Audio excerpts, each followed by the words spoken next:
پڑھیں گے کہ ہم نماز جنازہ کے متعلق چند مسائل کو پڑھیں گے کہ اسلام کے اندر نماز جنازہ کی کیا حیثیت ہے، کیا حکمت ہے، اور نماز کہ آدمی مسلمان بیمار ہو جائے تو اس کی عیادت ذمہ داری کی کیا اہمیت ہے، پھر اس کے بعد کہ آدمی مسلمان بیمار ہو جائے تو اس کی عیادت ذمہ داری کی کیا اہمیت ہے، پھر اس کے بعد بیمار کی عیادت کرنے، ذمہ داری کرنے، اور جو شخص نزا کے عالم میں ہو، سکرات کے عالم میں ہو، قریب المرگ ہو، اس کے متعلق، اور پھر کفن کے متعلق، غسل میت کے غسل کے متعلق، اور پھر اس کے بعد کفن کے متعلق پڑھیں گے۔ اب یہ ہے کہ اسلام یہ ایک عالمگیر مذہب ہے، زندگی کے ہر ایک شعبے پر رہنمائی کرتا ہے۔ چونکہ اسلام کی مقدس شریعت میں اپنے دینی بھائیوں کے ساتھ عمدہ سلوک اور احسانات اور ہر قسم کی مراعات ایک جزو اعظم قرار دی گئی ہے۔ شریعت یہ نہیں چاہتی کہ اس دینی اخوت اور محبت کا سلسلہ موت سے بند ہو جائے۔ اسی وجہ سے نبی کریم صلی اللہ علیہ وسلم کی عادت شریفہ تھی کہ جب کوئی مسلمان دنیا سے انتقال کر جاتا تو اس کے ساتھ وہ احسان کرتے اور وہ چیزیں کرتے جو اس کے لیے قبر اور قیامت میں مفید ہوتی، اور ان کی کوشش فرماتے اور اس کے اعزاء اور اقارب سے بھی حسن سلوک کرتے۔ یہی سبب ہے کہ جنازے کی نماز جو در حقیقت میت کے لیے دعائے مغفرت ہے، مسلمانوں پر خدا کی طرف سے فرض کر دی گئی ہے، اور اس کو پاک و صاف کر کے ایک عمدہ اہتمام سے آخری منزل تک پہنچا دینا ایک لازمی امر قرار دیا ہے۔ پھر وہاں کے میت کے حقوق کی رعایت اس کی بیماری کے آخری وقت تک، بلکہ اس کے بعد بھی جیسی چیزیں اسلام میں ہوتی ہے، کسی اور مذہب میں اس کا کوئی شائبہ بھی نہیں ہے۔ اگر چشم بصیرت روشن ہو تو ان معاملات کو نہایت قدر کی نگاہوں سے دیکھنے کے قابل سمجھے گا۔ اب یہ ہے کہ کوئی شخص بیمار ہو جائے اور بیماری میں اس کا انتقال ہو تو اس کے متعلق ہم شروع کرتے ہیں کہ بیمار کی عیادت کرنا، کہ جب کوئی شخص اپنے دوستوں میں بیمار ہو تو اس کو دیکھنے جانا، اس کے حالات کی خبر کرنا، دریافت کرنا مستحب ہے، اور اسی کو عیادت کہتے ہیں، تیمارداری کہتے ہیں، بیمار پرسی کہتے ہیں۔ اور اس کے رشتہ داروں اعزاء میں سے کوئی اس کی خبر گیری کرنے والا نہ ہو تو ایسی حالت میں اس کی تیمارداری عام مسلمانوں پر جن کو اس کی حالت معلوم ہو فرض کفایہ ہے۔ عیادت کے فضیلت اور تاکید اور اس کا ثواب میں بہت سی احادیث وارد ہے۔ صحیح مسلم میں کہ حق تعالی شانہ قیامت میں فرمائیں گے کہ اے میرے بندے، میں تیرا پروردگار ہوں، میں بیمار ہوں اور میری عیادت کو نہ آیا۔ بندہ عرض کرے، خداوند عالم، تمام عالم کا پروردگار ہے، تیری عیادت کیسے ہو سکتی ہے؟ یعنی تو بیمار ہی نہیں ہو سکتا۔ تو ارشاد ہوگا کہ میرا فلاں بندہ بیمار تھا اور تو نے اس کی عیادت اور تیمارداری نہیں کی۔ اگر تو اس کی یاد کرنے جاتا تو مجھ کو اسی کے پاس پاتا۔ نبی کریم صلی اللہ علیہ وسلم کا ارشاد ہے کہ جو شخص صبح کو بیمار کی عیادت کے لیے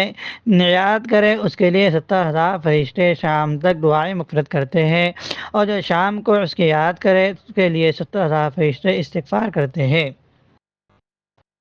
اور جو کوئی اپنے مسلمان بھائی کی عیادت کرے اس کو ایک باغ ملے گا جنت میں۔ نبی کریم صلی اللہ علیہ وسلم اپنے برگزیدہ صحابہ کو یہ حکم دیا کرتے تھے کہ تم بیمار کی عیادت کرو اور اس کے جنازے کے ہمراہ جایا کرو۔ عیادت کے آداب میں ہے کہ وضو کر کے محض ثواب حق تعالیٰ کی خوشنودی حاصل کرنے کے لیے جائے، اور جب بیمار کے پاس پہنچے تو اس کا حال پوچھے، اس کی تسکین کرے، اس کو تسلی دے اور اس کو صحت کا امیدوار کرے، اور بیماری کے جو فضائل اور ثواب حدیث میں وارد ہوئے ہیں ان کو سنائے، اس کے لیے دعائے صحت کرے اور اپنے لیے بھی اس سے دعا کی درخواست کرے، اور بیمار کے پاس زیادہ دیر تک نہ بیٹھے۔ ہاں اگر بیمار اس کے بیٹھنے سے خوش ہوتا ہو تو زیادہ بیٹھنا بہتر ہے، اور عیادت میں جلدی نہ کرے، بلکہ جب 2-3 دن بیماری کو گزر جائے تب عیادت کرے۔ یہی نبی کریم صلی اللہ علیہ وسلم کی عادت شریفہ تھی۔ نبی کریم صلی اللہ علیہ وسلم کی عادت شریفہ یہ تھی کہ جب کوئی آپ صلی اللہ علیہ وسلم کے دوستوں میں بیمار ہوتا تھا تو آپ اس کے عیادت کو تشریف لے جاتے، بیمار کے سرہانے بیٹھ جاتے، اس کا حال پوچھتے اور فرماتے کہ تم کو اپنی طبیعت کیسے معلوم ہوتی ہے؟ تمہارا دل کس چیز کو چاہتا ہے؟ اگر وہ کسی کوئی چیز کی خواہش کرتا اور وہ اس کے لیے نقصان دہ نہ ہوتی تو اس کے دینے کا حکم فرماتے، اور اپنے سیدھے ہاتھ کو بیمار کے بدن پر رکھ کر اس کے لیے دعائے مغفرت فرماتے، اس کے لیے دعا فرماتے ان الفاظ سے: اللہم رب الناس اذهب البأس واشف انت الشافی لا شفاء الا شفاؤک شفاء لا یغادر سقما۔ اے تمام لوگوں کے پروردگار، بیماری کو دور کر دے اور صحت عطا فرما، تو ہی صحت دینے والا ہے۔ صحت تو ہی عنایت کرے، تو ایسی صحت عنایت کر کہ پھر کوئی بیماری نہ رہے۔ اور اکثر مرتبہ دعا فرماتے۔ جب سعد بن ابی وقاص رضی اللہ عنہ بیمار ہوئے تو آپ نے فرمایا: اللہم اشفع فی سعدا، اللہم اشفی سعدا، اللہم اشفی سعدا۔ اے اللہ سعد کو صحت دے، اللہ سعد کو صحت تندرستی دے، اے اللہ سعد کو صحت اور تندرستی دے۔ نبی کریم صلی اللہ علیہ وسلم سے کافروں کی عیادت، بیمار پرسی اور تیمارداری بھی منقول ہے۔ اور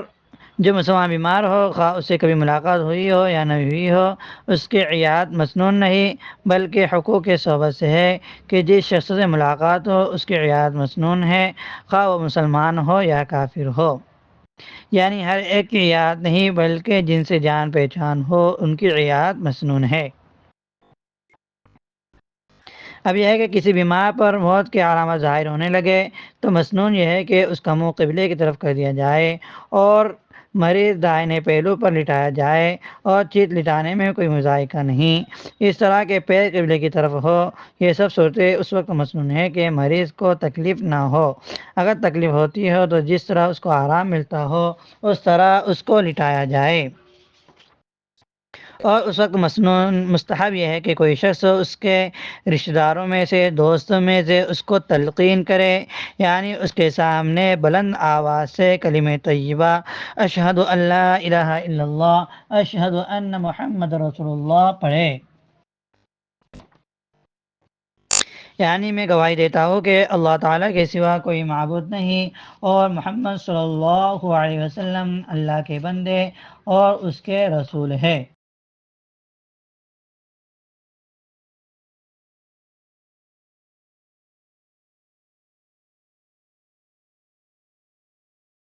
مرض الوفات میں یعنی سکرات کے عالم میں جب تک دنیاوی بات نہ کرے اس کو کلمہ پڑھنے کا حکم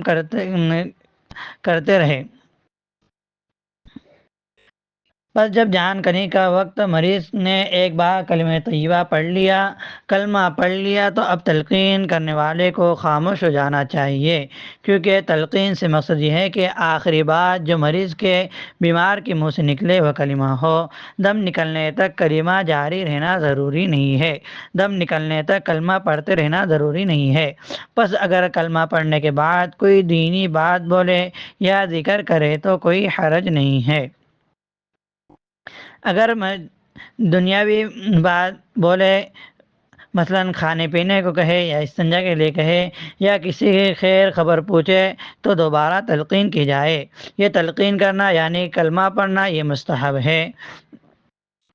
تلقین یہ ہے کہ میت کے پاس کلمہ شہادت یا کلمہ طیبہ اتنی بلند آواز سے پڑھے کہ مریض سنے اور پڑھے، جب وہ سنے گا تو پڑھے گا، لیکن خود بیمار سے کلمہ پڑھنے کو نہ کہا جائے، کیونکہ وقت بڑا نازک ہوتا ہے اور سخت ہوتا ہے، مبادا کہ وہ انکار کر دے یا جھڑک دے۔ اور صرف لا الہ الا اللہ کی تلقین بھی کافی ہے، محمد رسول اللہ کی تلقین نہیں، البتہ کر لے تو بہتر ہے۔ ہاں کیونکہ مومن کے عقیدے میں لا الہ الا اللہ کے ساتھ محمد رسول اللہ بھی شامل ہوتا ہے۔ ہاں عیسائی یہودی وغیرہ کو تلقین کرنا ہو تو محمد رسول اللہ بھی کہنا ضروری ہے۔ اور میت کو غسل دینا مسلمانوں پر فرض کفایہ ہے، یعنی اگر کوئی مسلمان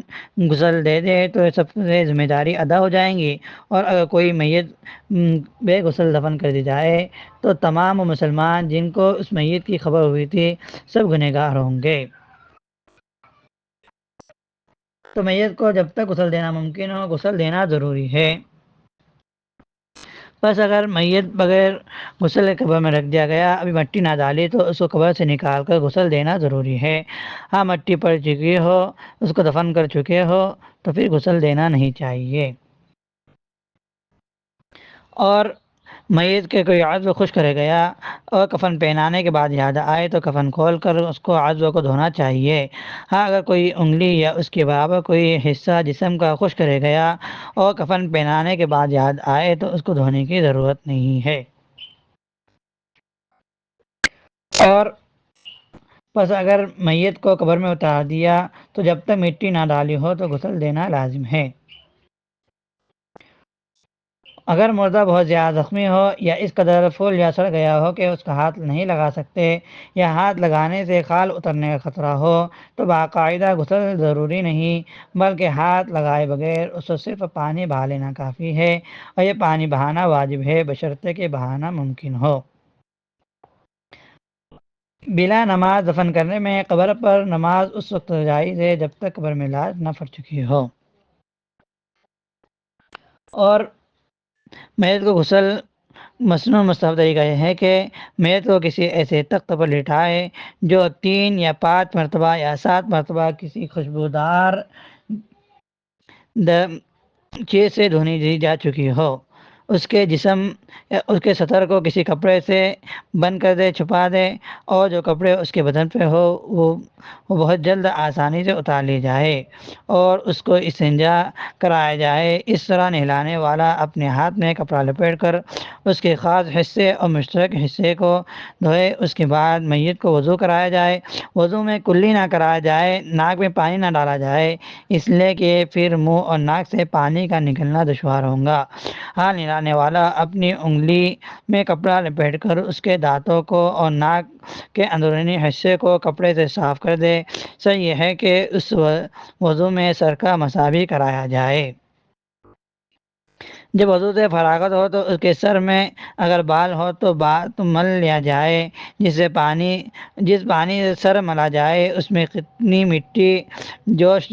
کر لی جائے یا صابن ملایا جائے تاکہ میل اچھی طرح صاف ہو جائے۔ غسل کے لیے گرم پانی بہتر ہے، اس لیے اس سے میل خوب صاف ہوتا ہے۔ اور جب سر صاف کر چکے تو میت کے بائیں پہلو پر لٹائے اور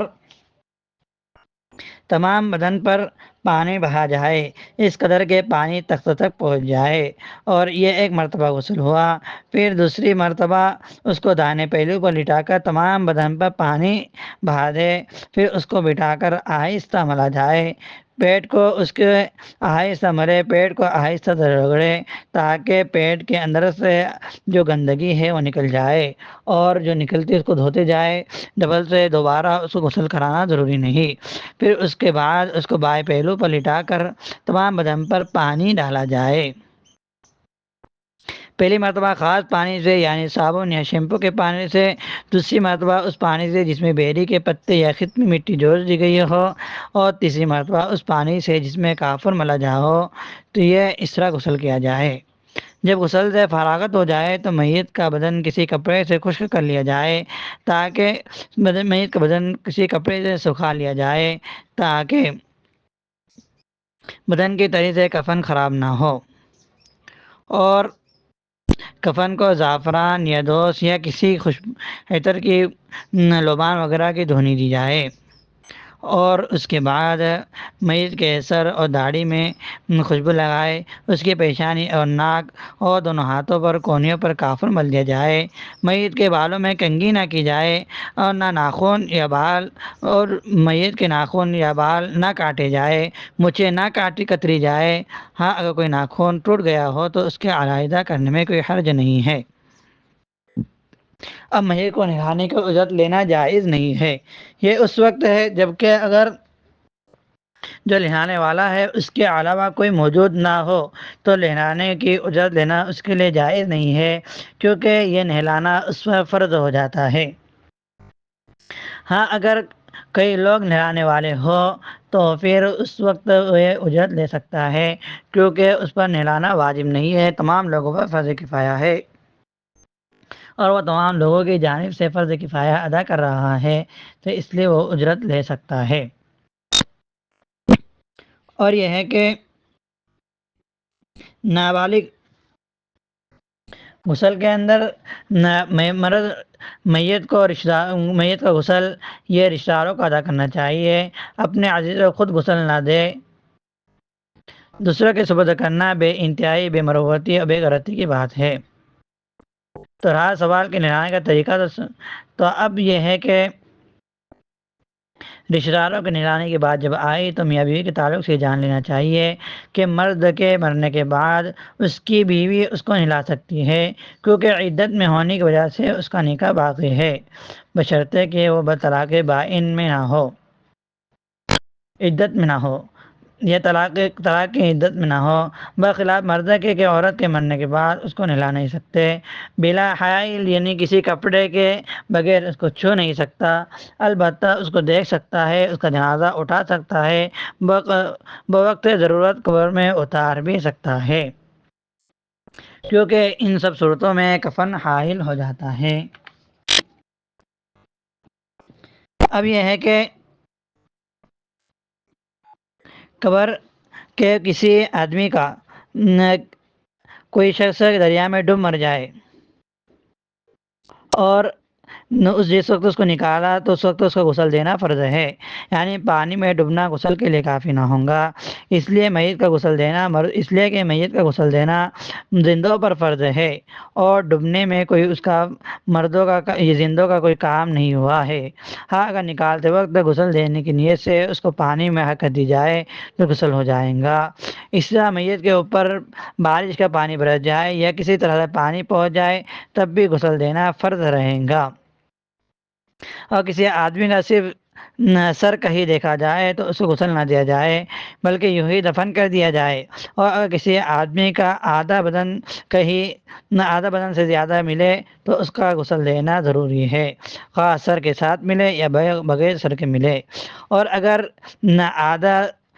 بدن نہ ہو بلکہ آدھا بدن ہو اور سر کے ساتھ ملے تو پھر بھی اس کو غسل دیا جائے، اور اگر آدھا بدن سے کم ہو اور سر نہ ہو تو غسل نہ دیا جائے خاص سر کے ساتھ،